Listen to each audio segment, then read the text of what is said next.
KRA की responsible areas की यानी चाबी, रिस्पॉन्सिबल यानी उत्तरदायित्व तो क्षेत्र हमारा क्या है। इसको हम ऐसे समझ सकते हैं कि यदि प्रधानाचार्य हैं किसी पद में है तो उनका उत्तरदायित्व तो क्या है, आपके KRA क्या है, आपके KRA में यानी आपको जो वर्क असाइन किया गया है with respect to your organisation आप कर रहे हैं या नहीं कर रहे हैं, तो ये एक शब्द है KRA। टॉपिक को स्टार्ट करते हैं। टेक्नोलॉजी इनेबल लर्निंग, एक ICT था उस पर हम आ रहे हैं। टेक्नोलॉजी इनेबल लर्निंग, अभी इनेबल का क्या वर्ड हो गया। टेक्नोलॉजी तो हम लोग सब समझ गए कि जो ये टेक्नोलॉजी यूज हो रहे हैं, इक्विपमेंट्स यूज हो रहे हैं। देखिए यदि हम अपने जो मैनुअल एजुकेशन सिस्टम है और यदि हम अल्ट्रा मॉडर्न एजुकेशन सिस्टम की बात करते हैं तो जो मैनुअल एजुकेशन सिस्टम है उसमें दो लोग होते हैं। एक जो मैसेज दे रहे होते हैं, इंफॉर्मेशन दे रहे होते हैं, वो गुरु होते हैं, और हम लोग जो स्टूडेंट्स पीछे बैठे होते हुए वो इंफॉर्मेशन रिसीव कर रहे होते हैं। तो एक सेंडर होते हैं और एक रिसीवर होते हैं।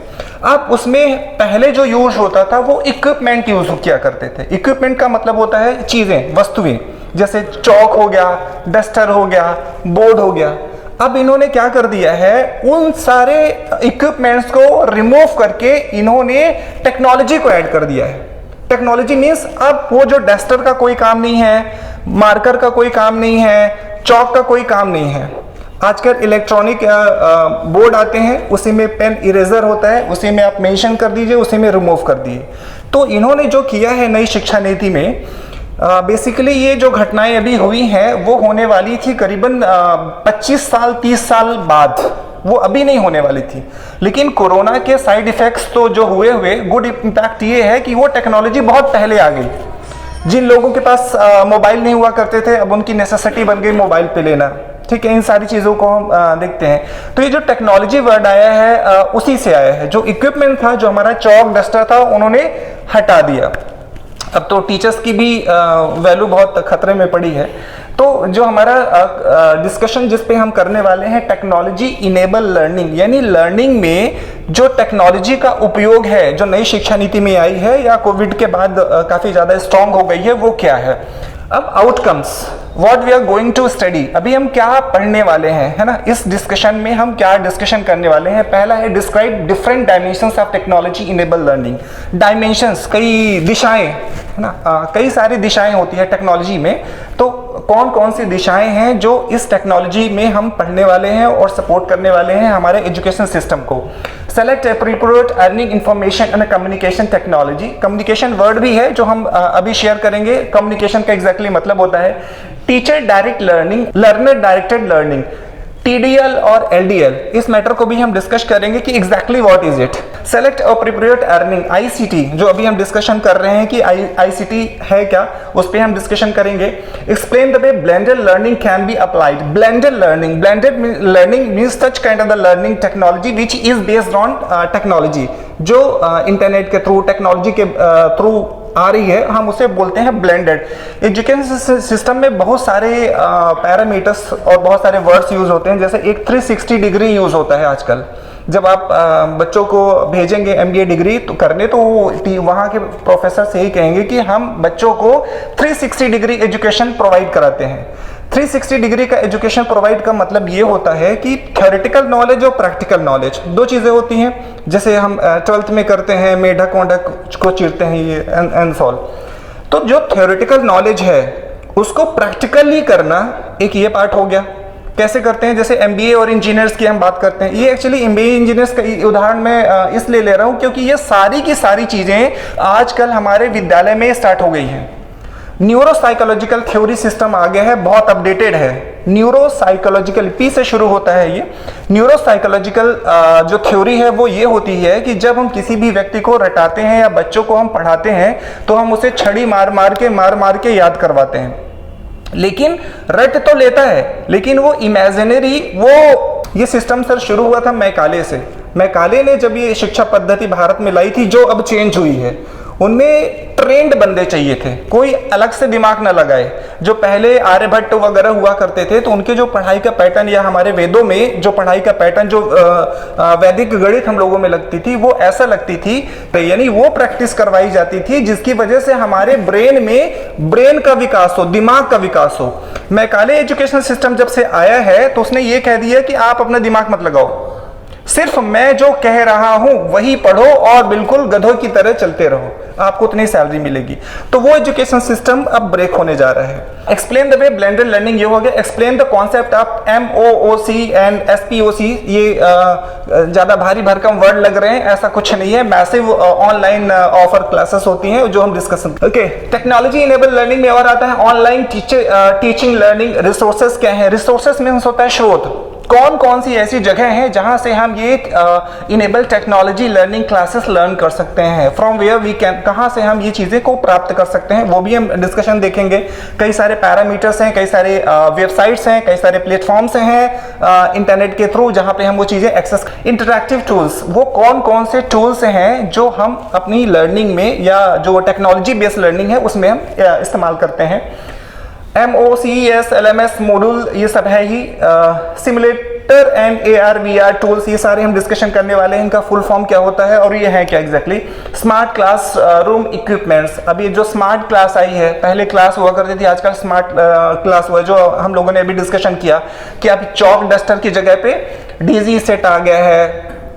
एक्चुअली DZ सेट का एक मैं और चीज़ें दिमाग में आ गए तो मैं आपको बता दूं। एक छोटा सा एग्जांपल है, जब हम अपने एजुकेशन सिस्टम में बच्चों को पढ़ाते हैं, तो जब हम बच्चों को रटाते हैं तो रटाने की कैपेसिटी, जो बच्चों को ग्रैब करने की, नॉलेज कंटेंट ग्रैब करने की कैपेसिटी होती है वो कम होती है।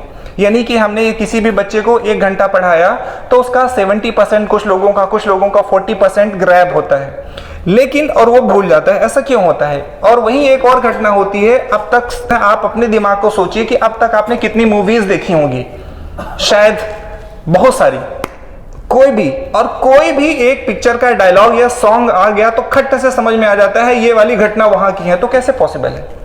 एक पेज का यदि हमें याद करने के लिए दे दिया जाए और 2 घंटे बाद पूछा जाए तो वो याद नहीं रहता, लेकिन इतने सालों की मूवीज जो हमने बचपन में देखी हैं वो यदि याद हो रही हैं तो आखिर रीजन क्या है? तब जो जापान के लोगों ने थे, उन्होंने भारतीय, एक चीज हमें गर्व करना चाहिए कि जितने भी अनुसंधान हुए हैं वो सब अपने भारतीय वैदिक में ही हुए हैं, है ना। तो तब उन्होंने ये देखा कि यदि कोई चीजें हमारे पास से गुजर जाती हैं, वो चीजें हमको हमेशा याद रहती हैं। तब उन्होंने विजुअलाइजेशन टेक्निक का यूज किया। विजुअलाइजेशन टेक्निक मीन्स आपको सिर्फ पढ़ना नहीं है, जो चीजें घटना हो रही हैं आपको देखना है।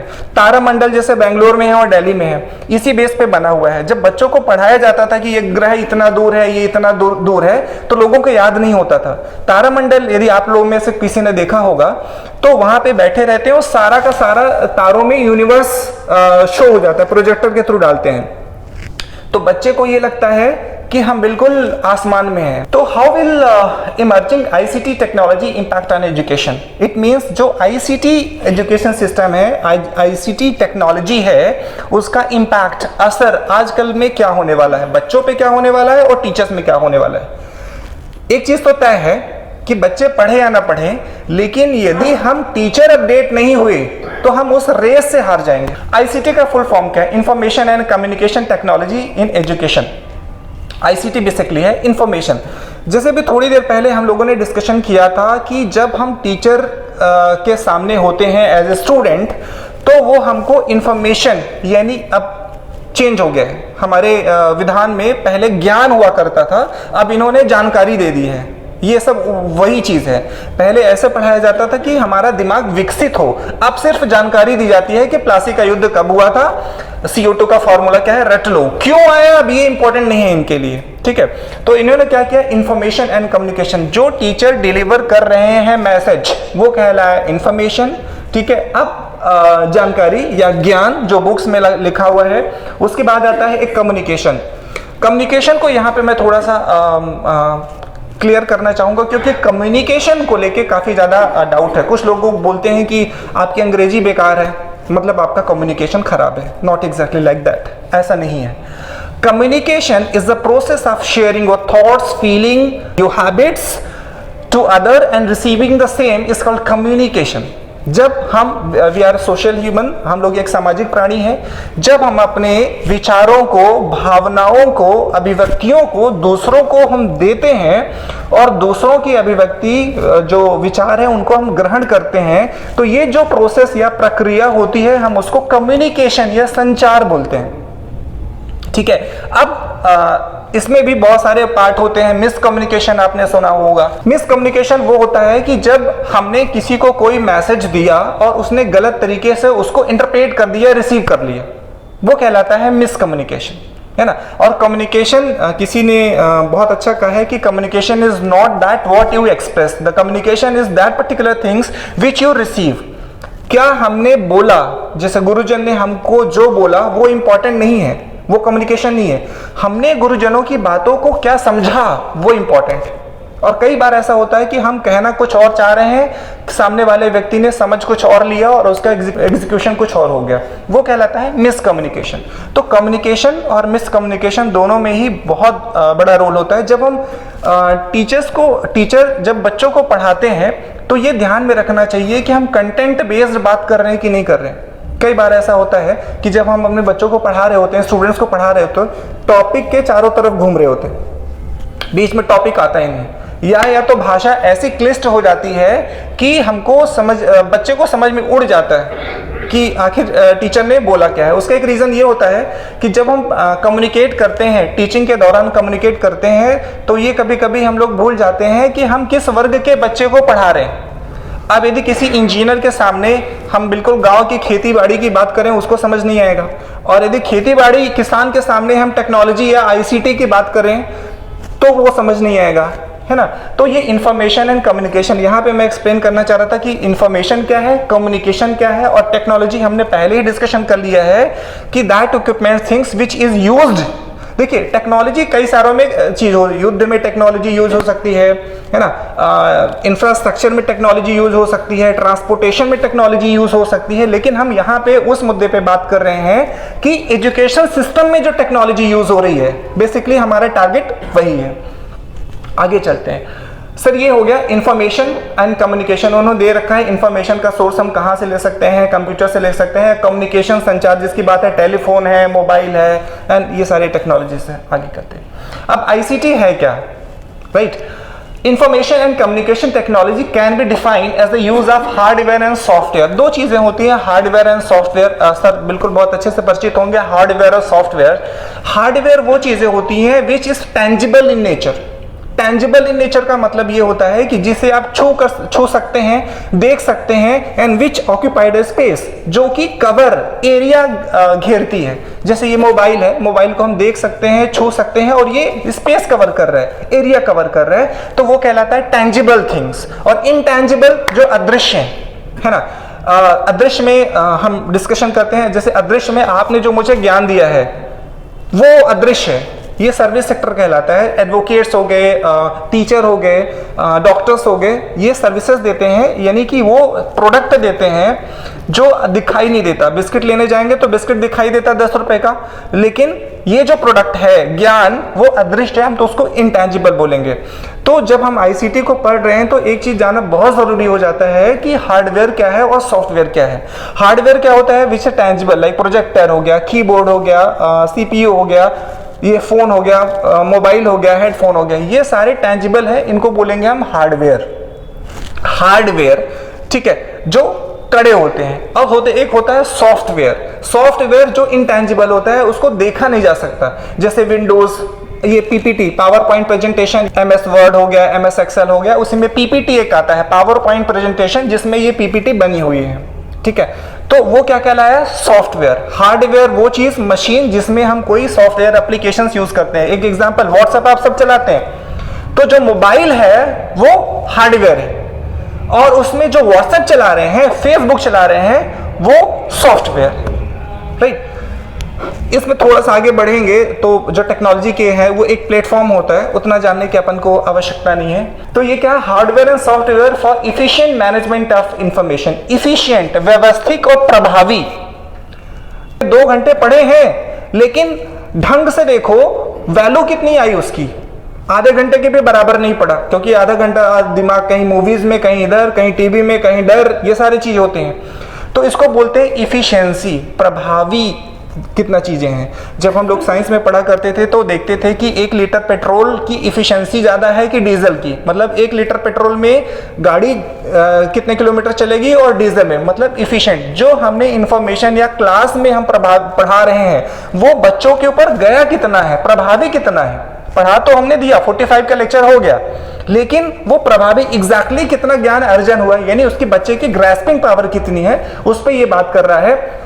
तो efficient management of information, information का मतलब यहाँ पे ज्ञान ही है। हमारे लैंग्वेज में जो हम टीचर स्टूडेंट्स को पढ़ाते हैं, यानी ज्ञान, जो हमने ज्ञान दिया वो कितना प्रभावी है, इस चीज को मैनेज करने के लिए आईसीटी यानी कि टेक्नोलॉजी का यूज किया गया नई शिक्षा नीति पे, है ना। पहले कौशल विकास हुआ करता। It refers to the form of technology that are used in transmit. Transmit का मतलब होता है फेंकना, है ना, ऐसे देना।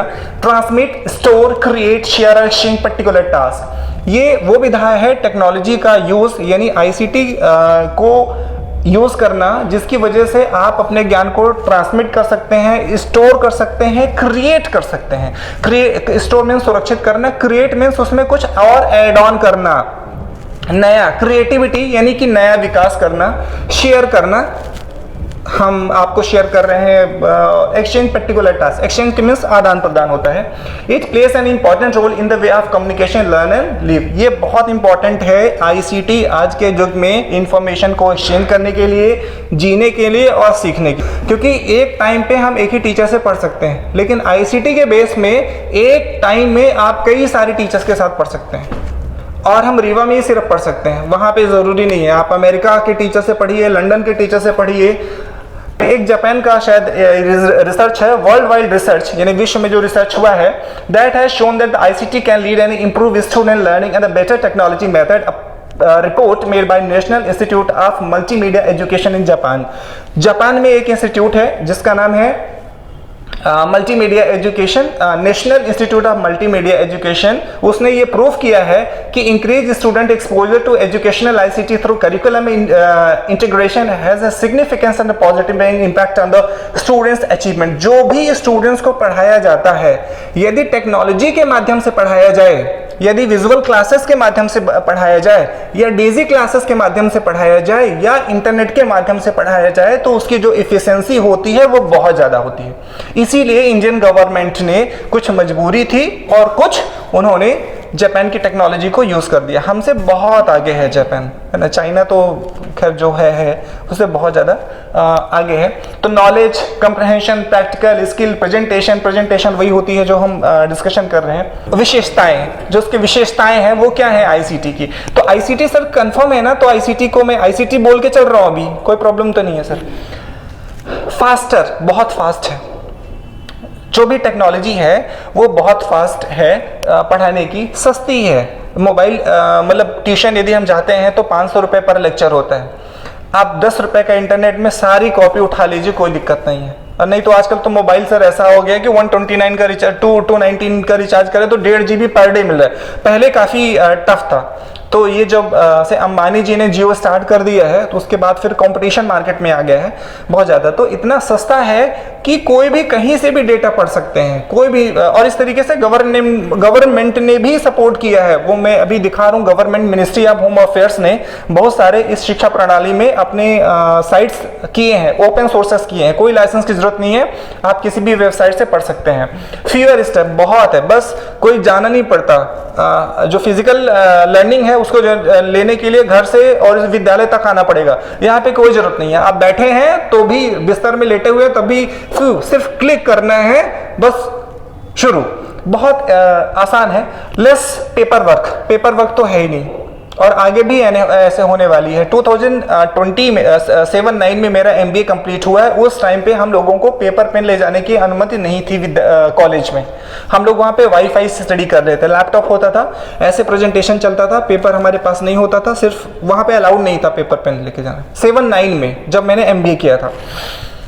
पेपर वर्क है मोस्ट इंटरैक्टिव का मतलब होता है कि आचार्यगण सिर्फ हमें लेक्चर देंगे तो हमें अच्छा नहीं लगेगा, लेकिन वही चीज यदि मूवीज में दिखा देंगे, वीडियो चला देंगे, जंगल में हम जा रहे हैं तो वहां पे एक टाइगर मिला तो बच्चों को समझ में आ गया कि टाइगर कैसा होता है, ऐसा होता है। अब उसको रटाना नहीं पड़ता, हम लोगों ने तो रटा है टाइगर मीन्स क्या होता है, बाघ होता है, लॉयन मीन्स शेर होता है। तो अब ये जो विजुअल टेक्निक्स आ रही है उससे क्या हो रहा है, इंटरैक्टिव हो रहा है और अपने आप को थोड़ा सा कॉन्फिडेंस फील होता है कि मैं अब गांव में नहीं, मैं बिल्कुल शहर, मुंबई जैसे शहर में पढ़ रहा हूँ, इस तरह की टेक्नोलॉजी का यूज कर रहा हूँ। तो ये क्लासेस क्या होती है, इंटरैक्टिव होती है, मोटिवेशनल पढ़ता है, बच्चे ज्यादा इंटरैक्ट होते हैं।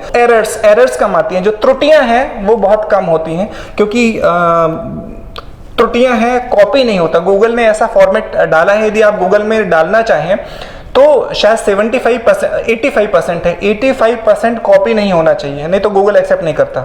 तो इससे क्या हो गया कि हम अपने आइडिया खुद ही डाल रहे हैं, रिपीट नहीं हो रहे हैं। उसके अलावा कस्टमाइज का मतलब ये होता है कि हम चीज़ों को अपने हिसाब से चेंज कर सकते हैं। तो एजुकेशन सिस्टम जो हमारा अब ये बना हुआ है उसको हम कस्टमाइज कर सकते हैं, नहीं कि हमको क्या पढ़ना है, किससे पढ़ना है, हिंदी में मीडियम में पढ़ना है कि अंग्रेजी मीडियम में पढ़ना है, हमको इंग्लैंड के टीचर से पढ़ना है कि अमेरिका के टीचर से पढ़ना है, ये सारी चीज़ें हम लोग कस्टमाइज कर सकते हैं, ये इसका मतलब है। अब किसी चीज़ को सेव कर सकते हैं, जैसे ये लेक्चर्स हो रहे हैं, पीपीटी हैं, तो यहाँ पे लेक्चर हुआ, उसके बाद यदि आपको ये ध्यान हो नहीं यार मुझे फिर से देखना है, तो ये आप स्टोर कर सकते हैं, कोई दिक्कत नहीं है, ठीक है। ट्रांसपेरेंट हो गया, ट्रांसपेरेंट का मतलब होता है पारदर्शी, हम क्या पढ़ा रहे हैं वो सारा कुछ दिखाई दे रहा है, कोई भी चीजें हिडन नहीं है। सर्चेबल का मीन्स होता है खोजा जा सकता है। यदि हमें नहीं पता है कि भारत की राजधानी क्या है तो हम गूगल में जाएंगे, सर्च करेंगे, वी कैन सर्च का मतलब होता है खोजना, और हमने उसको खोज लिया। तो जो भी कंटेंट इस शिक्षा प्रणाली में या आईसीटी में है वो आप खोज सकते हैं। बहुत सारी चीजें मुझे नहीं पता थी तो मैंने गूगल में सर्च किया, तो वो सर्चेबल है। न्यू प्रोडक्ट्स, न्यू टेक्नोलॉजी, ये सारे एजुकेशन सिस्टम के लिए हैं। ये इनोवेशन में न्यू प्रोडक्ट्स, न्यू टेक्नोलॉजी, नए प्रोडक्ट्स क्या आ रहे हैं, नई टेक्नोलॉजी क्या आ रही है। जैसे ये एलसीडी प्रोजेक्टर है, इसके पहले एक चलता था ओवरहेड प्रोजेक्टर, उसमें पेपर में, उसमें ट्रांसपेरेंट शीट में रख के और दिखाई देता था। अब ये एलसीडी प्रोजेक्टर आ गया है, अब तो और एलईडी प्रोजेक्टर्स आ गए हैं, अब उसके बाद स्मार्ट प्रोजेक्टर्स आ गए हैं कि उसी में आप पेन से लिख के डिजिटल में ही लिख दें। तो ये सारे नए प्रोडक्ट्स कौन है। इनोवेशन का मतलब होता है नई खोज, जी एग्जैक्टली, बिल्कुल नवाचार। न्यू टेक्नोलॉजी और न्यू प्रोडक्ट्स कौन कौन से आ रहे हैं अभी हम आगे देंगे। उसी साइट में है विषय वस्तु, वो ओपन है, कोई भी कहीं भी बैठ के पढ़ सकते हैं, कोई दिक्कत नहीं आ रही। आईसीटी न्यू शिक्षा प्रणाली में ये सारे गेम जो बच्चों को जिस तरीके से समझ में आता है उसी तरीके से हम बच्चों को पढ़ाएंगे। ऐसा गवर्नमेंट ने ये कह दिया है कि स्कूल में बच्चों के लिए गेम एप्लीकेशंस अप्लाई करो और बच्चे गेम देखें और वो गेम सीखें जिसकी वजह से बच्चों को ज्ञान मिले। लॉकडाउन में क्या आया, ये जो गेमिंग की बात करें, गवर्नमेंट ने क्यों आईसीटी ने या नई शिक्षा प्रणाली में क्यों ऐसा लिया गया कि गेम को करना है, गेम बच्चों को लिए क्यों खिलवाना है, उसका रिसर्च देखा उन्होंने। एक रिसर्च आया है हाउ इंडिया स्टेक अप, यानी कि फाइनेंशियल ईयर FY लिखा हुआ है, वो फाइनेंशियल ईयर है। तो वित्तीय वर्ष 18, 19, 20 और 22, इनमें यदि हम गेम की परफॉर्मेंस की बात करें, मिलियंस में है 269, 18 में था, 19 में 300, 365 एंड 440, यानी भारत में 440 मिलियन गेम्स जो हैं वो खेले जा रहे हैं और जो कि ग्लोबल मार्केट में सेकंड नंबर पर प्लेस आता है। मतलब पूरे विश्व में जितने लोग गेम खेलते हैं, गेम खेलने वाले, गेम बनाने वाले, वो सेकंड नंबर भारत का है। इतना बड़ा गेम का मार्केट है और एक नंबर पे चाइना है, ठीक है। उसके अलावा कुछ है, gaming has been the faster growing segment within the media and entertainment. अब यहाँ पे एक शब्द है मीडिया, हम लोगों ने अपने सबने सुना होगा। मीडिया का मतलब क्या होता है, बार बार media media media, what is it actually. Medium का मतलब होता है माध्यम, मीडिया प्लूरल फॉर्म होता है मीडियम का, मीडियम माध्यम, मीडिया माने बहुत सारे माध्यम, और मल्टी का मतलब होता है वो जो बहुत सारे माध्यम है उनका एक क्लस्टर, यानी वो उससे भी बड़ा। मीडियम माध्यम, मीडिया प्लूरल फॉर्म, बहुवचन है उसका मीडिया का। मीडियम का, और जो मल्टीमीडिया है, मल्टी कंप्यूटर लैंग्वेज में मल्टी मीन्स मल्टीपल, बहुत सारे गुना, तो जो मल्टीमीडिया है वो मीडिया का प्लूरल फॉर्म है ना, तो इसीलिए मल्टीमीडिया हमें ध्यान में रखना पड़ेगा। मल्टीमीडिया में बहुत सारी चीजें होती हैं। तो entertainment space over the lockdown reporting revenue growth at 45% जो भी इंडिया का रेवेन्यू ग्रोथ हुआ है वो एक्सटेंड कर गया है गेम का। यानी पहले यदि 100 रुपए हमें रेवेन्यू इंडिया को आते थे, वो लॉकडाउन के दौरान बच्चे इंटरनेट यूज करना शुरू कर गए, गेम खेलना शुरू कर गए, घर में रहने लगे, माता पिता घर में रहने लगे, तो वो जो गेम थे वो 45% इंक्रीज हो गया। यानी यदि जो गवर्नमेंट 100 रुपए कमा रही थी, लॉकडाउन के दौरान पे 145 रुपए कमा रही है। ठीक है, एक तो ये था। हाँ, इससे एक फायदा और हुआ है जो लास्ट वाला हम देखेंगे, 40,000 online gaming could create 40,000 new job opportunity by 2022। अब क्यों गवर्नमेंट ने, ये सारे गवर्नमेंट ने पूरे सर्च किए हैं, उसके बाद इन लोगों ने ये रिजल्ट बनाया है कि हमको इस तरीके से टेक्नोलॉजी को फॉलो करना है। नौकरी की बहुत समस्या थी, एम्प्लॉयमेंट की बहुत समस्या थी। ठीक है, हम लोग लेबर वर्क नहीं करना चाहते थे, हम जैसे एजुकेटेड लोग हम मिट्टी भी नहीं खोद सकते जाके वहाँ पे खड़े होके मजदूरों की तरह, तो हम लोगों के पास बहुत ऐसी समस्याएं थी। तो उन्होंने इस चीज़ को याद किया। गवर्नमेंट का ये कहना है कि 2022 तक 40,000 नए व्यवसाय या नए अपॉर्चुनिटीज या अवसर या नौकरियां मिलने वाली हैं। ठीक है, इसलिए भी ये इंपॉर्टेंट है। कोविड का सबसे ज़्यादा तगड़ी मार हुई है वो एजुकेशन सिस्टम पे हुई है। सारे सिस्टम धीरे धीरे चलने लगे हैं, हेल्थ का भी डाउन हुआ नहीं है ना, लेकिन दवाइयाँ उतनी ही बिकती थी जितनी भी दवाइयाँ एक्चुअली नहीं होता। रिसेशन के टाइम में, यानी जब रिसेशन जो मंदी आई थी 2009 में, उस टाइम में भी जो दवाइयाँ थी उस पर ज़्यादा प्रभाव नहीं पड़ा था, लेकिन एजुकेशन सिस्टम अभी तक प्रभावित है। इसीलिए आईसीटी को, न्यू टेक्नोलॉजी को लाने के लिए बोला गया कि यदि हम नहीं लाएंगे तो हम बहुत पीछे चले गए। 10 साल 15 साल एजुकेशन सिस्टम, हमारे टीचर्स पीछे चले गए। ये कुछ वेरेबल टेक्नोलॉजीज हैं जो वेयर की जा सकती हैं, पहनी जा सकती हैं, है ना, जिसमें से एक पेजर सिस्टम है, वो शायद बहुत पुराना है। चश्मा सर आजकल आता है, उस चश्मे में वीडियो भी आप देख सकते हैं, वाईफाई कनेक्टेड होता है ना। उसमें मोबाइल में जैसे भी हम देख रहे हैं ना कि वेबिनार हम यूज़ करने वाले हैं, जो फेसबुक में आप लोग यूज़ करते होंगे, है ना, वीडियो कॉलिंग, वो चश्मे में ऐसी फैसिलिटी होती है, हमारा कनेक्ट होता है मोबाइल से और वहीं पे क्लिक हो जाएगा, वहीं से हम कॉल रिसीव कर सकते हैं। और ये स्मार्ट वॉच है, स्मार्ट वॉच मोबाइल से कनेक्ट हो जाती है ब्लूटूथ के थ्रू, आजकल काफ़ी ज़्यादा यूज़ हो रही है एप्पल की, तो वो मोबाइल से कनेक्ट हो जाएगी। यदि मोबाइल दूर पड़ा हुआ है तो आप अपने घड़ी में मैसेज दे सकते हैं, इन केस ऑफ इमरजेंसी में आप उसमें कॉल कर सकते हैं, व्हाट्सएप कर सकते हैं। यही नहीं, जो आपका पल्स रेट कितना है, SpO2 कितना है, ऑक्सीजन लेवल कितना है, हार्ट रेट कितना है, वो सारा चीज़ें बता देती है। और जैसे ही उसको ऐसा सेंस हुआ कि आपकी हार्ट बीट बढ़ रही है, वो अलार्म बजना शुरू कर देगी।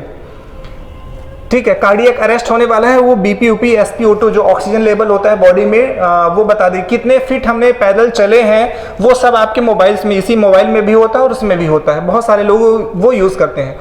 अब हमारा सर फ्यूचर का क्लास कैसा होगा, एक इसका भी हम नज़ारा देख लेते हैं। The syllabus this year has the following apps.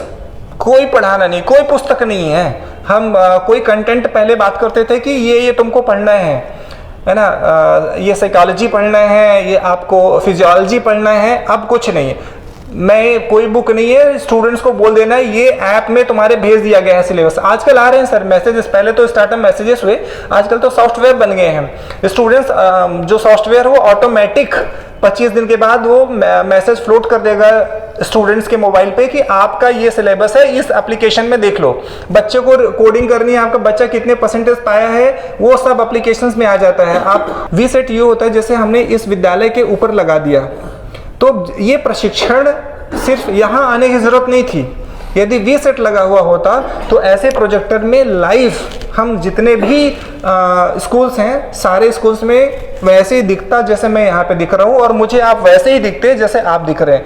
प्राचार्य महोदय हमें वैसे दिखते, चाहे भले ही वो कहीं बैठे हुए हों।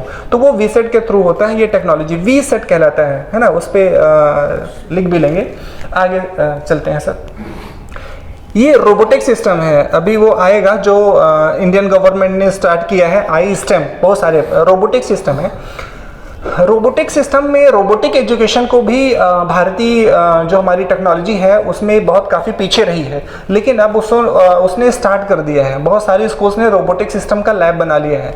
क्या होता है कि रोबोट्स ऑटोमेटिक, जो आगे आने वाला ज़माना है वो रोबोट्स का ही, टीचर नहीं पढ़ाएंगे, रोबोट्स ही पढ़ाएंगे, एरर्स नहीं रहेगी, क्योंकि हम इंसान थोड़ी सी गलती कर सकते हैं, रोबोट या तो काम करेगा या तो फिर काम ही नहीं करेगा।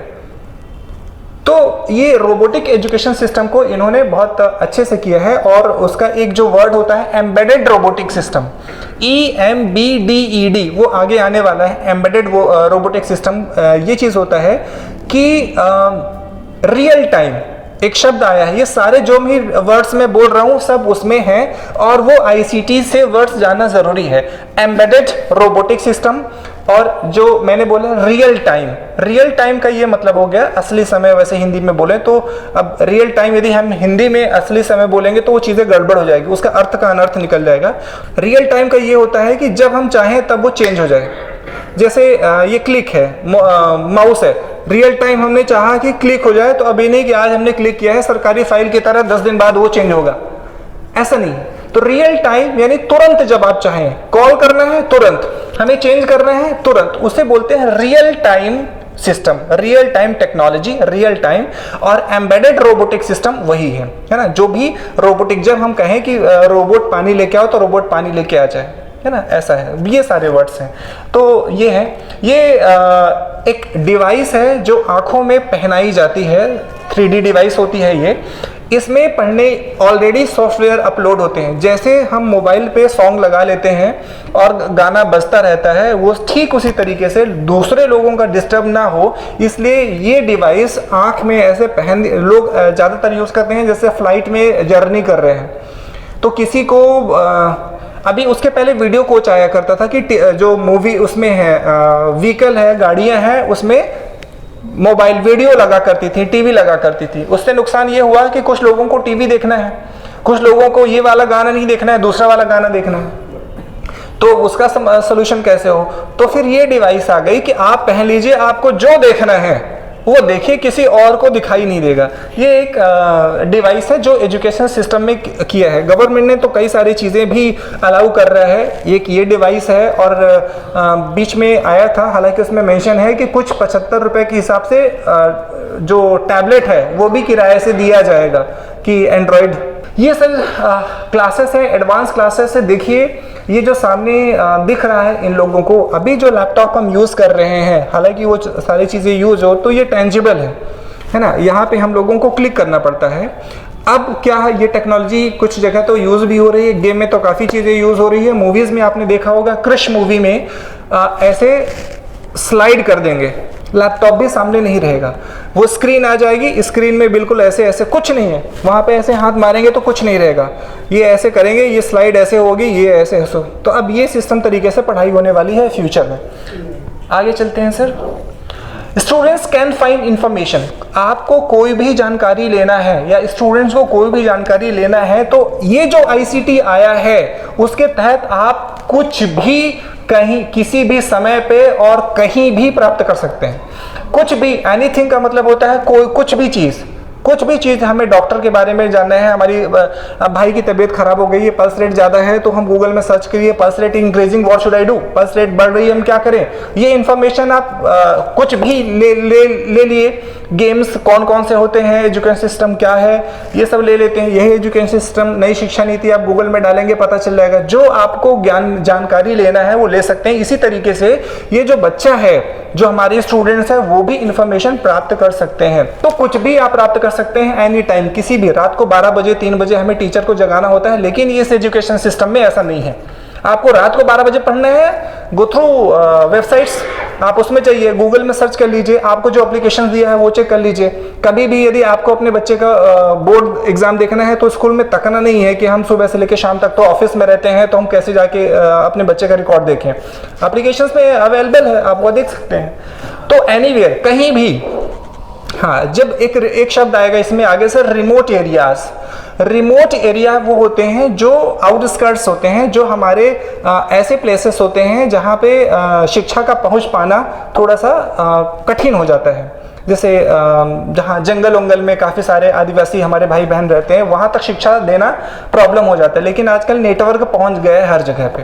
तो एनीवेयर ये एजुकेशन सिस्टम जो बनाया गया है बेसिकली उनको भी ध्यान में रख के बनाया गया है कि ऐसे लोग जो रिमोट एरिया में रह रहे हैं और एजुकेशन सिस्टम को अवेल नहीं कर पा रहे हैं, यानी मुंबई की पढ़ाई नहीं पढ़ पा रहे हैं, तो अब गांव के किसी कोने में आदिवासी जंगल में झाड़ के नीचे भी रह के वो अमेरिका के टीचर से पढ़ सकते हैं।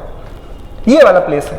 तो कुछ भी कहीं भी और किसी भी समय पे। Sir please, what does it mean to teach in 21st century? 21st century में कहते हैं इस 21वीं शताब्दी का क्लास ऐसा होगा, 21वीं शताब्दी का क्लास ऐसा होगा। इसका मतलब क्या है? ऑनलाइन लर्नर आज ग्रोइंग इन इंडिया। यदि हम इंडिया की बात करें तो ऑनलाइन पढ़ने वाले लोगों की संख्या 2018 में 1.9 मिलियन थी, जो 2021 में यानी 19, 20, 21 महज 3 सालों में 9.5 मिलियन हो गई है। इतना तेज ग्रोथ हुआ है, करीबन 8 गुना 9 गुना, राइट। तो हम समझ सकते हैं कि कितना फास्ट ग्रो कर रहा है। अभी हम जो हमारा एजुकेशन सिस्टम है वो इंडिया का ही हम लोग नहीं छू पाए हैं, विदेशों को तो बात ही करते हैं। Estimated amount of data created on the internet in 1 minute. अब इन्होंने एक सर्वे किया था, उसमें ये सोचा गया कि जब कोविड-19 यानी कोरोना वायरस डिजीज 19 आई तो उस पर रिसर्च किया गया कि आखिर इस कोविड टाइम में इंटरनेट का क्या यूजर्स है, एप्लीकेशंस लोग जो यूज कर रहे हैं उसका क्या रेशियो है, कितना कम कर रहे हैं कि ज़्यादा कर रहे हैं। तो इन्होंने देखा a lot can happen in internet minutes as COVID-19 impacted to live many aspects of life, work, education, economy, entertainment to cities a few। जो भी सारी चीज़ें प्रभावित हुई हैं, हमारा जो सोर्स पैसा कमाने का जो जरिया था वो प्रभावित हुआ है, हमारी जो कार्यशैली थी वो प्रभावित हुआ है, हमारा जो एजुकेशन सिस्टम था वो हमारा प्रभावित हुआ है, ठीक है। बहुत सारी ऐसी चीज़ें प्रभावित थी। तो इस प्रभावित होने की वजह से जो ऑनलाइन कोर्सेस या एप्लीकेशंस हैं उस पर क्या असर हुआ है, उसके लिए इन्होंने रिसर्च किया।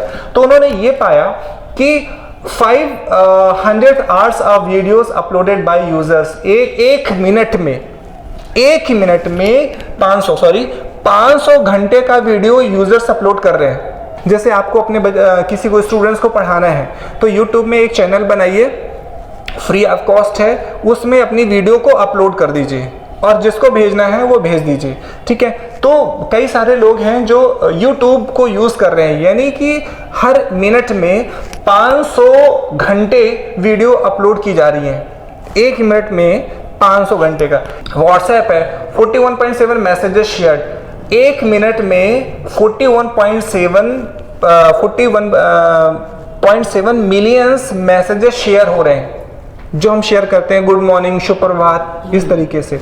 इतना तेजी से ग्रोथ है। जूम ऐप है, ट्विटर है, अमेजोन है, टिकटॉक है, नेटफ्लिक्स है। नेटफ्लिक्स की बात करें तो ये असिस्टेंस, एक वर्ड और आएगा असिस्टेंस। एजुकेशनल सिस्टम में असिस्टेंस वर्ड आ रहा है, ये टेक्नोलॉजी में असिस्टेंस। असिस्टेंस का मतलब जो सचिव होता है, जो हमारा सहायक होता है।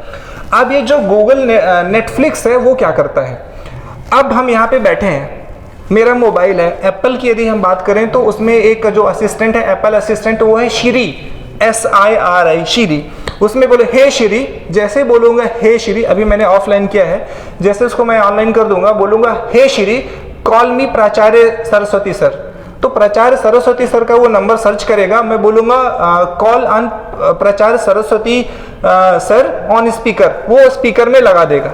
नेटफ्लिक्स ने एक अपडेटेड वर्जन और किया है, पहले ये सिर्फ इंग्लिश में हुआ करता था, अब उन्होंने भारतीय भाषाओं में भी अपडेट कर लिया है। मैं पढ़ रहा था तो एक उसका मैक्सिमम 11 अक्षर का जो शब्द होगा उसको रीड कर सकता है। अब ये मराठी, तमिल, इन सब में वो ऑर्डर कमांड मानेगी, तो वो कहलाता है वर्चुअल असिस्टेंट। पहले अपने जो सहायक होते तो उनको बोला जाता था कि यार भाई को बोला जाता ये वाला गाना लगा दो, एक गिलास पानी ले आ दो, तो अब ये कमांड कौन करेगा, नेटफ्लिक्स करेगा। नेटफ्लिक्स कर देगा कि open 9th chapter of English of MP board, वो ओपन कर देगा और कहेंगे पढ़ा दो तो पढ़ा भी देगा। जो भी सॉन्ग करना है वो असिस्टेंस कहलाता है, यानी सहायक वर्ड यूज होगा, एक असिस्टेंस यूज होगा, इसलिए मैं यूज कर रहा हूँ। टिकटॉक भी वही चीज है। अमेजोन एक ई कॉमर्स वर्ड है। ई कॉमर्स को मैं एक्सप्लेन नहीं करना चाहूंगा कि जो भी बिजनेस आजकल हो रहे हैं फिजिकल ना होके ऑनलाइन, जी बिल्कुल, वो कहलाते हैं ई कॉमर्स। कॉमर्स का मतलब हो गया कि जो खरीदी बेची हो रही है इलेक्ट्रॉनिक मीडियम, जैसे ई एजुकेशन, इंटरनेट एजुकेशन, ई पोर्टफोलियो, उसी तरीके से ई कॉमर्स एक वर्ड है कि हम कोई चीज़ चेयर्स मंगानी है तो क्या होता था कि हमारे जो मिश्रा जी हैं, तिवारी जी हैं, उन्हीं की दुकान में हम जाएंगे, उसके अलावा हो सकता है मुझे कम रेट में भी दे, ज़्यादा भी रेट में दे दें। तो अब क्या है, ई कॉमर्स में किसी भी दुकान से आप, विश्व के किसी भी दुकान से आप कुछ भी खरीद सकते हैं, बस पेमेंट कर दीजिए, सब कुछ हो गया, डिजिटल हो गया, डीमेटेरियलाइजेशन हो गया। तो वो कहलाया आपका अमेजन हो गया। पेजेस होते हैं। जूम ऐप ऐसा होता है, जूम ऐप अभी सब आप लोगों ने शायद देखा होगा। जूम हो गया और जी मीट हो गया, गूगल मीट हो गया। इसमें क्या होता है कि इसमें ऑनलाइन क्लासेस चलती हैं। ये ऐसा ही स्टैंड होता है। गूगल मीट एक एप्लीकेशन होता है, उसमें मीटिंग का स्केड्यूल होता है कि मीटिंग 11 बजे से लेके 12 बजे तक होगी। वो लिंक भेज दी जाती है सबको मैसेज व्हाट्सएप के थ्रू। जैसे ही आप उसको क्लिक करेंगे तो ठीक है 11 बजे मेरी क्लासेस ओपन हो जाएंगी और मैं आपको देख पाऊंगा और आप मुझे देख पाएंगे। जो हम वी सेट की बात कर रहे थे वो पुराना बहुत एक्सपेंसेस पार्ट हुआ करता था। वी सेट लगना लगभग 50 लाख करोड़ का एक्सपेंस हुआ करता था। लेकिन जी मेट जो क्लासेस अब स्टार्ट हो गई हैं, जूम जो एप्लीकेशंस आ गई हैं, तो उनके थ्रू आप ऑनलाइन क्लासेस बहुत सारे बच्चे ले रहे हैं जूम और जी मेट के थ्रू। और वो तो पेपर भी हो रहे हैं, एग्जाम्स भी हो रहे हैं। जी मेट क्या कर रहा है, गूगल क्या ऐसे प्रोवाइड कर रहा है कि पेपर भी चले जाएंगे, एमसीक्यू होगा, मल्टीपल चॉइस क्वेश्चन, बहुविकल्पीय क्वेश्चन जरूर हो रहे हैं। बात करेंगे, एक्चुअली क्वेश्चन दो होते हैं, एक ओपन एंडेड होते हैं, क्लोज एंडेड क्वेश्चंस होते हैं, वो आगे आएगा। तो इन सब का ये फीडबैक था, इतना ज़्यादा चीज़ें बढ़ गई हैं तो इन लोगों ने रिसर्च किया है। सर लाइव स्ट्रीमिंग, भारतीयों की स्थिति, अब एक रिसर्च में इन्होंने दिया है कि 2 घंटे 30 मिनट औसतन रोज समय गुजारने में सोशल मीडिया पर। सोशल मीडिया कौन सी कहलाई? सोशल मीडिया यानी समाज को जोड़ने वाला जो माध्यम है वो कहलाया सोशल मीडिया, जिसमें फेसबुक हो गया, व्हाट्सएप हो गया, नेटफ्लिक्स हो गया, अमेजोन हो गया, इंस्टाग्राम हो गया, ये सारी चीज़ें सोशल मीडिया कहलाती हैं जिससे कम्युनिकेशन होता है। तो इनका ये कहना है कि जैसे हम लोग यूज़ कर रहे होते हैं तो एक जो व्यक्ति है वो औसतन एवरेज 2.5 घंटे सोशल मीडिया पे देता है टाइम मैसेजेस में, ठीक है। तो 1 घंटे 11 मिनट औसतन रोज समय गुजारते हैं। यूट्यूब पर भारतीय यह समय भी बढ़ रहा है और 1 घंटा 11 मिनट यूट्यूब हम देखते हैं। यूट्यूब जो वीडियोस आती हैं, हम सब आजकल तो मोबाइल में अपडेट ऑलरेडी इनबिल्ट करके दे रहा है ना। इसमें एक वर्ड मैंने बोल दिया अभी, इनबिल्ट। जब कोई चीज़ ऑलरेडी उसमें अटैच्ड फॉर्म में आ जाती है तो उसको इनबिल्ट बोलते हैं। जैसे कि ये मोबाइल है, मोबाइल में कैमरा इनबिल्ट है, इसका मतलब कि कैमरा अंदर घुसा हुआ है।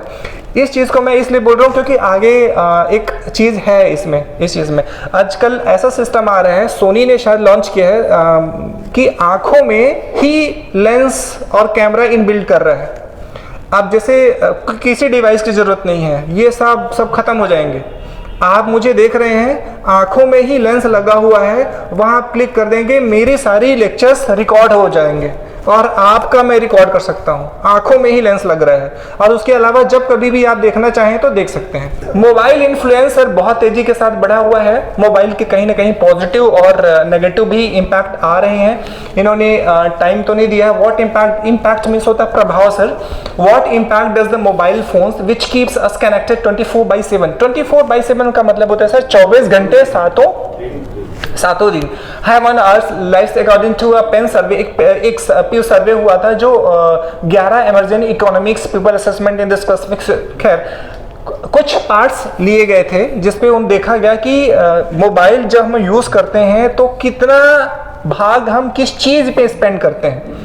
मैं फोटो कितने लोग देखते हैं, एजुकेशनल वीडियोस कौन कौन से देखते हैं, मूवीज कौन कौन देखते हैं। 4 बार आप अपने मोबाइल में वीडियो यूट्यूब में देखिए कि 12 बोर की बंदूक कैसे होती है। जैसे ही आप डालेंगे बार बार वो आपको भेजने लग जाएगा। वो रीड कर लेता है कि इनको किस तरीके की वीडियो देखना है। ये वाला सिस्टम ऑटोमेटिक है, वो एम्बेडेड है, वो आज का नहीं है, बहुत पहले से है। जिस तरीके से गूगल में आप वीडियो सर्च करेंगे वही बार बार आपको नोटिफिकेशन देता रहेगा कि इस तरीके से। एजुकेशन में देंगे तो एजुकेशन के बार बार नोटिफिकेशन। ये सिस्टम बाय डिफॉल्ट हमारे हैबिट्स को हैक कर रहा है। और सारी की सारी गूगल अमेरिका का है, सारी की सारी इंफॉर्मेशन अमेरिका चाहे तो खट से 2 मिनट में समझ मिलेगा कि भारत में कितने लोग इंटरनेट यूज कर रहे हैं, कितने लोग आक्रामक शक्ति के हैं, क्योंकि वो साइकोलॉजी है। यदि हम बंदूक देखेंगे तो मतलब हम लड़ाई झगड़ा करने वाले हैं। यदि हम बहुत सारे जैसे हम प्रभु भक्ति इस तरीके की चीजें देखेंगे तो एक्सेस कर लेता है कि भारत में कितने घंटे भक्ति चैनल देखेंगे हैं, कितने घंटे लड़ाई वाले देखे गए हैं, कितने घंटे एजुकेशन सिस्टम देखेंगे। अब जब उसको पता चल गया कि भारत में सबसे ज्यादा भक्ति चैनल देखे जा रहे हैं तो चाइना ने किया क्या, सबसे एलईडी धर्म से रिलेटेड जितनी भी चीजें थी प्रोडक्ट बनाना शुरू कर दी। अमेरिका ने कर, तो बेसिकली राज तो वो कर रहे हैं अपना, वो हमारी साइकोलॉजी को, हमारी मानसिकता को जानते हैं कि किस तरीके की मानसिकता के लोग भारत में रहते हैं, उसी हिसाब से प्रोडक्ट बनाता है। अब देखिए इंटरनेट यूजर भारत में, अब यही गवर्नमेंट ने किया सर, गवर्नमेंट को लगा कि देखिए कितने सारे मोबाइल्स यूजर कितना कर रहे हैं। एजुकेशन को उन्होंने देखा कि 67% एजुकेशन सेक्टर में काम कर रहे हैं, तो उन्होंने आईसीटी को लॉन्च कर दिया। इंफॉर्मेशन टेक्नोलॉजी की जो भी पढ़ाई होगी सब इंटरनेट के थ्रू होगी। सर्च किया है, ऐसे मन से नहीं करते वो लोग, पूरा R&D करते हैं, R&D है ना, उसको अमेरिका में फिर एंड को एन बोला जाता है अमेरिकन लैंग्वेज में। रिसर्च एंड डेवलपमेंट, ये जब कोई ऑर्गेनाइजेशन होती है, कोई संस्था होती है तो एक अलग विभाग ही होता है इसका, R&D रिसर्च एंड डेवलपमेंट, जो प्रोडक्ट में बताता रहता है कि क्या करना है। सर एक छोटी सी बात करते हैं जो हम लोग चीज़ों को देखते नहीं हैं। एक जैसे ये पत्रिका है या प्रोडक्ट जो आपने देखा होगा, जो क्रैक जैक या कोई भी प्रोडक्ट या बिस्किट बनता है, ये ऐसे ही बिस्किट नहीं बन जाता, ऐसे ही डिज़ाइन नहीं बन जाती। वो कस्टमर के साइकोलॉजी को रीड करती है कि किस व्यक्ति को, ज़्यादातर लोगों को कौन सा पसंद है। सब कहेंगे वो बिस्किट एक आता था बादाम का, उसमें बादाम रहते थोड़ी ना है, लेकिन साइकोलॉजी बादाम होते हैं, बुद्धि को तेज करता है, लोग खरीदेंगे, भारत वाले खरीदते हैं। बच्चे नहीं खाते थे, लेकिन नूडल जो ऐसे मुड़ा मुड़ा चूड़ा रहता है तो बच्चे पसंद करने लग गए। बच्चे जब दुकान में जाते हैं तो यदि कोई चीज़ दबी रहेगी या उसका कलर चटक नहीं रहेगा तो नहीं खरीदेंगे। ऐसी चीज़ें प्रोडक्ट बनाते हैं उसका कलर चटक दिखे, यानी कस्टमर जाए तो खट्ट से देख ले कि यार वो पीला पीला क्या है, वही वाला चाहिए। तो जब पैकेजिंग की जाती है, प्रोडक्ट मैन्युफैक्चरिंग की जाती है, तो इन सारे साइकिल कस्टमर बाइंग बिहेवियर, एक शब्द होता है हमारे मैनेजमेंट सिस्टम में पढ़ाया जाता है कि कस्टमर बाइंग बिहेवियर, कस्टमर यानी ग्राहक, बाइंग यानी खरीदना, और बिहेवियर यानी उसका किस तरीके से बिहेवियर है, आचरण है, वो व्यवहार वो रीड करता है, उसके हिसाब से प्रोडक्ट बनाते हैं। मैं मार्केटिंग और सेल्स में नहीं जाना चाह रहा क्योंकि बहुत ब्रांड हो जाएगा, चेंज हो जाएगा। पहले ऐसा होता था कि जो प्रोडक्ट हमने बनाया है उसको बेचना ही मार्केटिंग कहलाती थी, आजकल ऐसा नहीं है। आपको क्या चाहिए उस हिसाब से हम बनाएंगे, ये आ गया है। तो ना कहते थे ना पहले कि गंजे को कंघी बेच दो, वही सेल्समैन है। आजकल चेंज हो गया है, कहते हैं कि गंजे को यदि आप कंघी बेचोगे तो वो दूसरे को बताएगा नहीं कि आप कंघी खरीदो, खुद ही पछताएगा, किसी को नहीं कहेगा। लेकिन यदि बाल वाले को आपने कंघी बेच दी अच्छी तो कहेगा भाई मेरे बाल तो बहुत अच्छे हो गए, तुम भी कर लो। तो ये वाला सिस्टम है। एनीवेज, तो एजुकेशन सिस्टम में 67% ये गुड इन्फ्लुएंस था। इन्फ्लुएंस मीन्स प्रभाव, है ना, दोनों ही चीजें प्रभाव थे। जैसे मैं बंदूक देखने की भी बात कर रहा हूँ तो नेगेटिव प्रभाव भी है। तो उन्होंने देखा कि economy, local culture, family cohesion, इकट्ठा होना, सिविलिटी, पॉलिटिक्स, मोरालिटी सर नैतिक शिक्षा जो होती है, मोरल वैल्यू, नैतिकता, है ना, वो सारी चीजें होती है। Physical health and children in our country, near about इतने परसेंटेजेस देखे हैं जिसका गुड इम्पैक्ट था। कुछ देखा जो नो इन्फ्लुएंस, कोई मतलब नहीं है, जबरदस्ती ऐसे जा रहे हैं, जैसे एक एप्लीकेशन से दूसरे एप्लीकेशन में या एक वीडियो से दूसरे एप्लीकेशन वीडियोस में हम जंप कर रहे हैं, तो वहां पे कुछ अनवांटेड चीजें आ जाती हैं जो हम देखते नहीं है, उसको स्किप कर देते हैं। वो कुछ इस तरीके से थे 7%, 17%, 70%। इसका जो बैड इन्फ्लुएंस है, बुरा प्रभाव जो कंप्यूटर का पड़ रहा है वो 18%, 17%, मतलब इस तरीके से है। चिल्ड्रन में वैसे है 63% है, ज़्यादा है, बच्चे ज़्यादा देख। इनहैंस्ड लर्निंग, इनहैंस का मतलब होता है बढ़ाना। ऐसी कौन सी लर्निंग या पढ़ाई करें जिससे हमारा टेक्नोलॉजी हमारे नॉलेज को इनहेंस कर दे या बढ़ा दे। असेसमेंट का ये मतलब हो गया कि जो हमने पढ़ा है उसका निरीक्षण है ना, वो निरीक्षण भी हम कर लेते हैं। आप डिस्कशन कर सकते हैं इंटरनेट में। डिजिटल लाइब्रेरी है, लाइब्रेरी जो अपने यहाँ नहीं होती थी अब डिजिटल लाइब्रेरी है। डिजिटल लाइब्रेरी मीन्स कंप्यूटर में स्टोर है, गवर्नमेंट ने भी स्टार्ट किया है। उस डिजिटल लाइब्रेरी में जाइए, जो भी बुक पढ़ना हो वो पढ़ सकते हैं। E content and lecture on demand, जिस तरीके से आपको मटेरियल चाहिए, जो आपको पाठ्य पुस्तक में जो बुक्स हैं यदि वो चाहिए तो ई कंटेंट यानी इलेक्ट्रॉनिक मीडिया के थ्रू आपको मिल जाएगा। लेक्चर्स आपको मिल जाएंगे, जो भी आपको लेक्चर्स पढ़ने हैं वो आप पढ़ लीजिए। वर्चुअल क्लासरूम, क्लासरूम भी फिजिकली आने की आवश्यकता नहीं है। वर्चुअल क्लास, आप घर में बैठे वर्चुअल क्लासेस पढ़िए। वर्चुअल लैब्स भी गवर्नमेंट ने स्टार्ट किया है। सर आगे, वर्चुअल लैब भी गवर्नमेंट ने स्टार्ट किया है। स्टेम जो हम लोग अभी डिस्कशन करेंगे, दो वर्ड आ रहे हैं इसमें टीचिंग लर्निंग टेक्नोलॉजी में। बेसिकली टीचिंग लर्निंग टेक्नोलॉजी में दो चीजें होती हैं जो हम लोगों ने बोला था कि हम इसे डिस्कशन करेंगे, टीचर डायरेक्टेड लर्निंग और learner directed learning. Teacher directed learning का मतलब हुआ कि शिक्षक जिस तरीके से निर्देशित करेंगे उस तरीके की पढ़ाई, राइट। शिक्षक जिस तरीके से निर्देशित करेंगे कि आपको ये पढ़ना है, ये पढ़ना है, इस तरीके से पढ़ना है, तो इस तरीके की पढ़ाई, ये क्या हो गई, टीचर डायरेक्टेड लर्निंग। और क्या हुआ, लर्नर डायरेक्टेड लर्निंग का क्या मतलब हुआ, जो सीखने वाला है वो ये कह रहा है कि मुझे किस तरीके से आप पढ़ाओगे वो वाली पढ़ाई, है ना। आगे चलते हैं sir. Smart classes for content delivery, LCD projector, यही जो सारी चीजें होती हैं ये स्मार्ट क्लासेस है। स्पीकर्स होना चाहिए, स्मार्ट बोर्ड्स होना चाहिए, कॉलर माइक होना चाहिए, फोन्स होना चाहिए, desktop, laptop, mobile devices such as, जैसे आगे चलें सर, देख लिया था कि उसमें आने चाहिए। ये कुछ इक्विपमेंट्स है स्मार्ट क्लास में। इलेक्ट्रिक बोर्ड होता है, एलसीडी प्रोजेक्टर होता है, कॉर्डलेस माइक होता है, मल्टीमीडिया डेस्कटॉप होता है जिसमें जो प्रोजेक्टर यही चल रहा है, जो स्क्रीन में पीपीटी चल रही है वो आपके मोबाइल में भी चलेगी।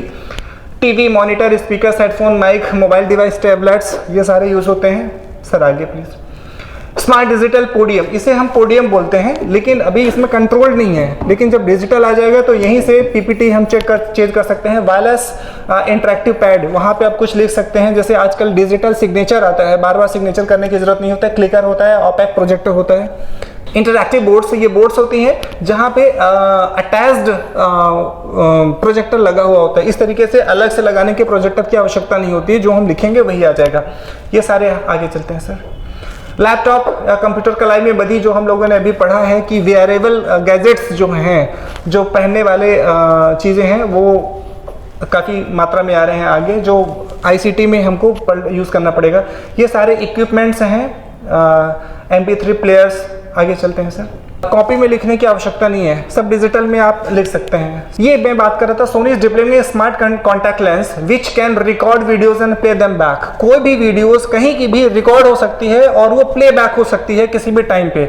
ब्रेन इम्प्लांट, इसकी जो बात हो रही थी कि वो चिप आपके ब्रेन में ही लगेगी। इम्प्लांट का मतलब होता है उसमें डालना, जैसे किसी का बोन का फ्रैक्चर हो जाए तो जो एक कुछ लोहे की स्क्रू वगैरह होती है वो इम्प्लांट लगाया जाता है। That will connect your mind directly to computer, आपके ब्रेन को डायरेक्टली कंप्यूटर के साथ कनेक्ट कर देगा। आप जो चलाना चाहें या जो आप सिस्टम में लेना चाहो ले सकते हैं। सर आगे please. Conference based delivery, conference कर सकते हैं। कॉन्फ्रेंस मींस कई सारे लोग एक कॉन्फ्रेंस रूम में बैठने की जरूरत नहीं है, जूम एप्लीकेशन के थ्रू या फिर जीमेट के थ्रू कॉन्फ्रेंस कर सकते हैं। सर प्लीज आगे। वेबकास्ट लेक्चर डिलीवरी, बहुत सारे जो बात कर रहे थे, गूगल मीट हो गया, जूम हो गया, MS टीम हो गया, वेबएस हो गया। MS team means Microsoft team होता है, टीम व्यूअर कहलाता है वो। हम इनके थ्रू हम वेबिनार कर सकते हैं। सेमिनार और वेबिनार दो चीज होती है। सेमिनार जब हम फिजिकली मिलते हैं और वेबिनार जो हम वेबसाइट्स के थ्रू करते हैं। सर आगे please. The teacher webcast lecture remote location, ये जो रिमोट लोकेशन की बात मैं कर रहा था, ये वही लोकेशन है जो जहाँ से जंगल वंगल कहीं भी जहाँ पे चीजें नहीं पहुँच सकती वो लोकेशन है, तो वहां से कर सकते हैं। मोबाइल डिवाइसेस के थ्रू हम पढ़ाई कर सकते हैं। सर आगे प्लीज। अब ये जो LDL है हमने डिस्कशन कर लिया है कि learner directed learning, emerging trends in LDL, ये सारे कुछ चीज़ें जो शुरू में हम लोगों ने पढ़ा था कि मैसिव ओपन ऑनलाइन कोर्सेस। अब क्या है कि ऑनलाइन कोर्स पढ़ने के लिए स्कूल में आने की जरूरत नहीं है, ऑनलाइन में आप रजिस्ट्रेशन करवाइए, वहीं फीस दीजिए, वहीं पढ़ लीजिए। इसी तरीके से स्मॉल प्राइवेट्स ऑनलाइन रिसोर्सेस हैं, ओपन एजुकेशनल रिसोर्सेस OER, जो ये सब गवर्नमेंट ने लॉन्च किया है, ये सब आ गई हैं, एप्लीकेशन आ गई सारी की सारी। वीडियो और इंटरेक्टिव ट्यूटोरियल्स, वर्चुअल लैब भी आ चुका है, मैं भी आगे डिस्कशन कर रहा हूं उसको। Virtual reality, blended learning and flipped learning. Blended learning और फ्लिप्ड लर्निंग वही है कि फ्लिप का मतलब होता है ऐसे क्लोज करना, which is attached with your internet. Sir please आगे।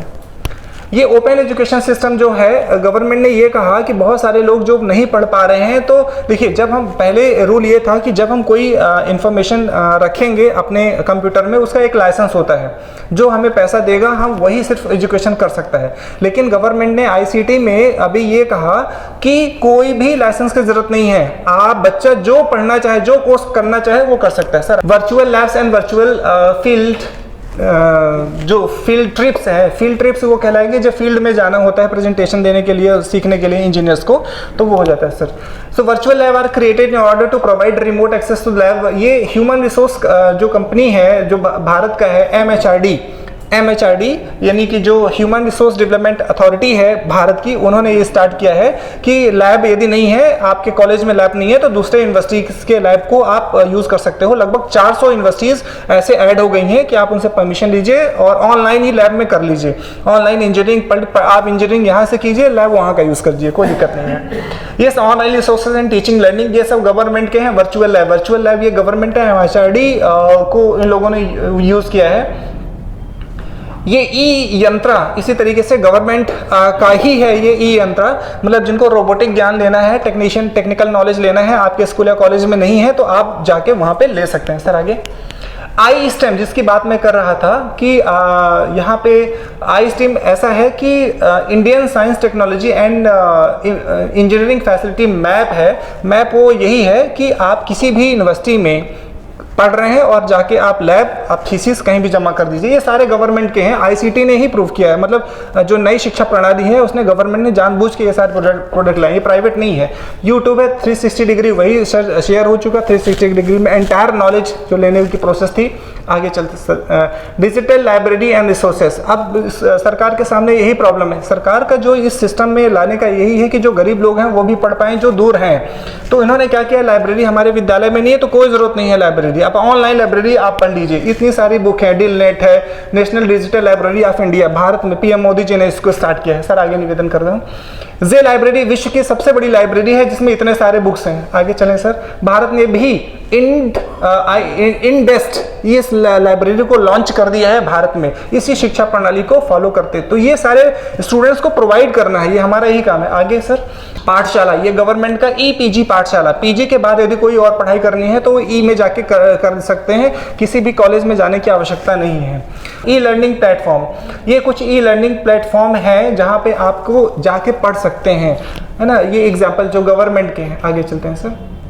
ये स्वयं और खान एकेडमी, ये सारे ऐसे एकेडमीज हैं जहाँ पे आप जाके ऑनलाइन कोर्सेज कर सकते हैं, जिसे गवर्नमेंट ने अब अथॉराइज्ड कर दिया है। इसी तरीके से बायजूस, जिसकी मैं बात कर रहा था, भारत में सबसे ज़्यादा पैसा कमाने वाला ये बायजूस है। इसमें IAS IPCS स्कूल सारी कोचिंग क्लासेस बायजूस से होती हैं ऑनलाइन में। ये अनअकैडमी है, अनअकैडमी में जैसे हम लोग अभी पढ़ा रहे हैं ना, अनअकैडमी में टीचर भी पढ़ सकते हैं, उनको भी नौकरी मिलती है, वो पढ़ाते हैं टीचर्स बाहर से, उन्होंने एक प्लेटफॉर्म दे रखा है। उसी तरीके से टॉपर है। आगे चलते हैं सर। स्टडी अड्डा भारत का ही लॉन्च है, इसी प्रणाली के अंतर्गत ये सारी चीजें लॉन्च की गई हैं। स्टडी अड्डा आप पढ़ लीजिए, नाम है उसका स्टडी अड्डा। आगे चलते हैं सर। क्विज कॉम्पिटिशंस कई सारे ऐसे होते हैं कि जो हम खेल में पहले बच्चों को करवाते थे, अब जरूरत नहीं है। अब ऑनलाइन गेम आप क्विज करवाइए, MCQ क्वेश्चंस आएंगे, मल्टीपल क्वेश्चंस आएंगे, और डिपेंड करता है आपको जिस तरीके से खेलना है खेल लीजिए। सारे कुछ प्लेटफॉर्म्स हैं। कहूँ आगे सर। वेबिनार, जो सेमिनार और वेबिनार की बात हो रही थी, अब सेमिनार के लिए ऐसे इंटरेक्शन कोविड की वजह से दूर होना चाहिए, तो एप्लीकेशंस की इंटरेक्शन में प्रॉब्लम आ गई, तो वेबिनार स्टार्ट हो गया। आगे चलते हैं सर। ई असेसमेंट का मतलब होता है सबने हमने मतलब इंटरनेट में हमने पढ़ भी लिया, खेल भी लिया और एग्जाम भी हो गया। सोशल मीडिया ट्विटर, व्हाट्सएप, ये सारे हमारे शिक्षा के माध्यम है। आगे वॉइस वीडियो कॉन्फ्रेंसिंग के थ्रू नमस्ते भारत एक एप्लीकेशन है जिसको इस भारत जो एजुकेशन प्रणाली है उसमें ऐड ऑन किया गया है। आगे सर ये कुछ सर्च इंजन है, गूगल सर्च इंजन में जहाँ पे आप कोई चीज़ें खोज सकते हैं, जैसे गूगल हो गया।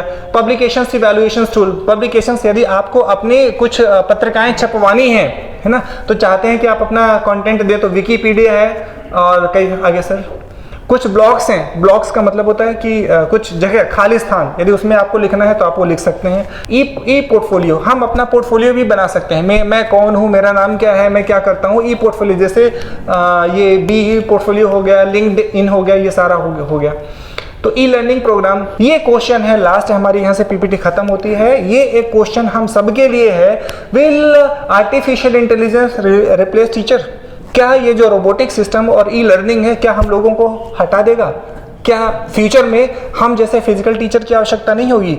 ये एक क्वेश्चन है जिस पे हमें सर्च करना है। सर आगे प्लीज।